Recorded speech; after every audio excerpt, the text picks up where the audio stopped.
जिसने पूरा भारत फंसाया उसने उसकी पत्नी फंसा ली। तुम उसकी योग्यता को अप्रिशिएट नहीं कर रहे हो, उसको गाली दे रहे हो। दाऊद इब्राहिम को गाली देके दिखाओ। तुम यहां हो 2% में। जाति पर लड़ाना आसान है, धर्म पे लड़ाना आसान है। वहां बाहर 4 लोग गन लेके खड़े रहेंगे, बोले यहां क्या है, बोले स्त्रियां हैं। बस तुम्हें एक ही चीज से बचना है।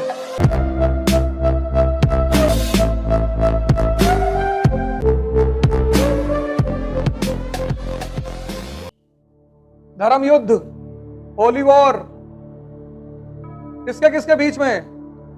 Cross and crescent. क्रॉस मतलब क्रिश्चियन, क्रीसेंट मतलब मुस्लिम।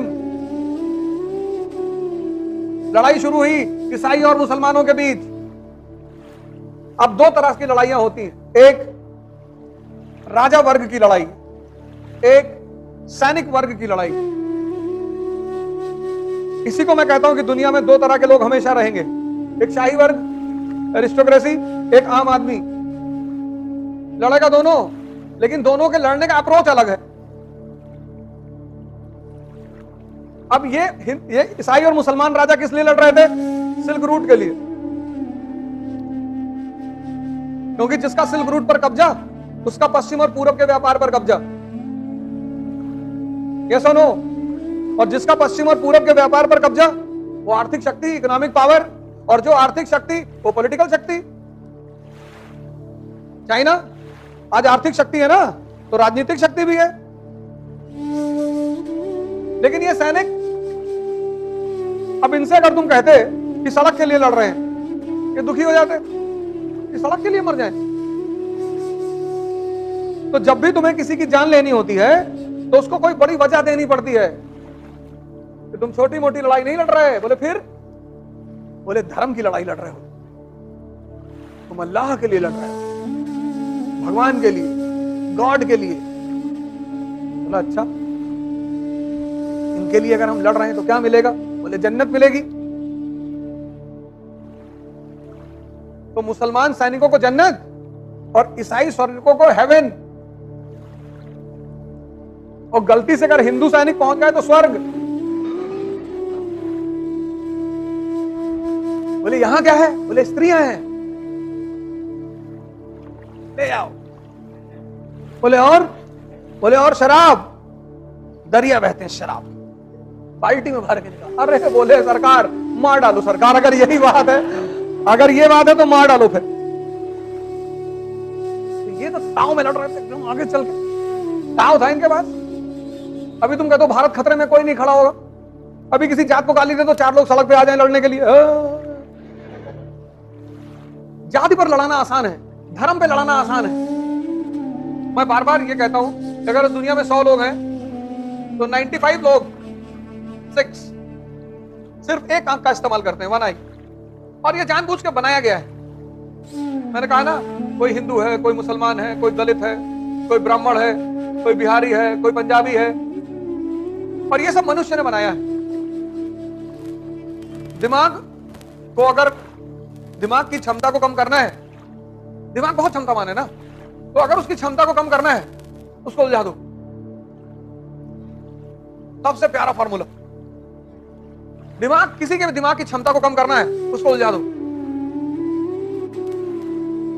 और एक बार दिमाग उलझ गया तो गया। सब मानव ने बनाया, सब 96% घूम रहे हैं इसे। रैटल झुंझुना होता है, पकड़े हुए, कोई बिहारी पकड़ा हुआ है, कोई ब्राह्मण पकड़ा हुआ है, कोई दलित पकड़ा, और सब हिला रहे हैं इसे। और ये किया किसने? शाही वर्ग ने। अगर ये 96% जाग जाए तो ये 2% शाही वर्ग ये शासन ही ना कर पाए। तुम यहां हो 2% में। इनका अलग जीवन है, इसका अलग दर्शन है। इनसे बात करो गांधी के बारे में। अभी देखो गांधी के ऊपर कितने वीडियो अपलोड हो रहे हैं यूट्यूब पे, औरतों के साथ नंगे सोते थे। 70 साल की उम्र में 2 लड़कियों कंधे पे हाथ रख के चलते थे। तुम 17 में नहीं चल पाए, तो 70 में चलता था। तुम उसकी योग्यता को अप्रिशिएट नहीं कर रहे हो, उसको गाली दे रहे हो।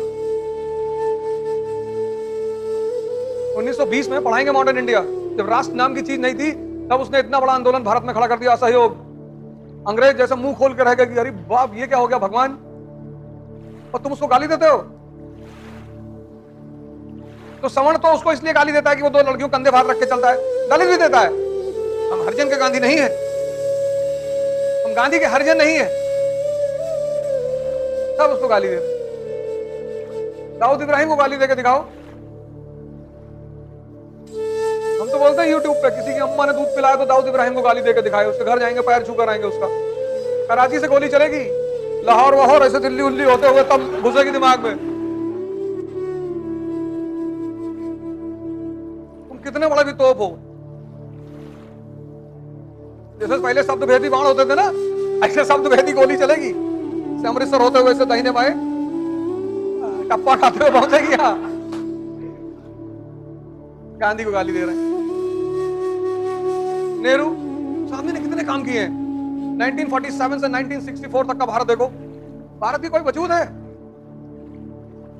भारत का किसान गरीब है, उसके पास परचेसिंग पावर नहीं है, तो पहला प्लान क्या है उसका? 5 ईयर, पहला 5 ईयर एग्रीकल्चर, कि पहले किसानों की स्थिति को ठीक करो तब इंडस्ट्री लगाओ। तो दूसरा 5 ईयर क्या है? Industry, Panchsheel, peaceful coexistence. क्या क्या चुनौतियां उस आदमी के सामने। ये सब आईआईटी किसकी देन है? उसी आदमी की देन है। लेकिन सबको एडविना माउंटबेटन का नाम पता है। अरे नेहरू जी अय्याश थे। कैसे? अरे एडविना से उनका अफेयर था, आपको नहीं पता भैया? तुम्हारा नौकरानी से नहीं हो पाया, उसका वाइसरॉय की पत्नी से था।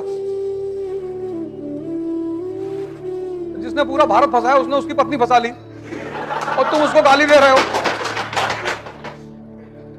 ये लॉबी है ये, और तुम्हारी मजबूरी ये है कि तुम्हें इनके साथ रहना है जब तक तुम्हारा सिलेक्शन नहीं हो जाता। जब तुम्हारा सिलेक्शन हो जाएगा तुमको डीएम बंगला मिल जाएगा, वहां बाहर 4 लोग गन लेके खड़े रहेंगे। जैसे ये पहुंचेगा मार के जूता गिरा देंगे तुरंत, तो अंदर ही नहीं आने को मिलेगा। तुमको यहां आना है, यहां, और इनके बीच से आना है, और ये पूरी कोशिश करेंगे कि तुम्हें खींच लें, डायरेक्टली इनडायरेक्टली। इनकी सारी कोशिश होगी कि तुमको उलझा दें किसी तरह से। बस तुम्हें एक ही चीज से बचना है, उलझने से। और अगर तुम उलझने से बच गए तो तुम समझ लो सब करोगे जीवन में।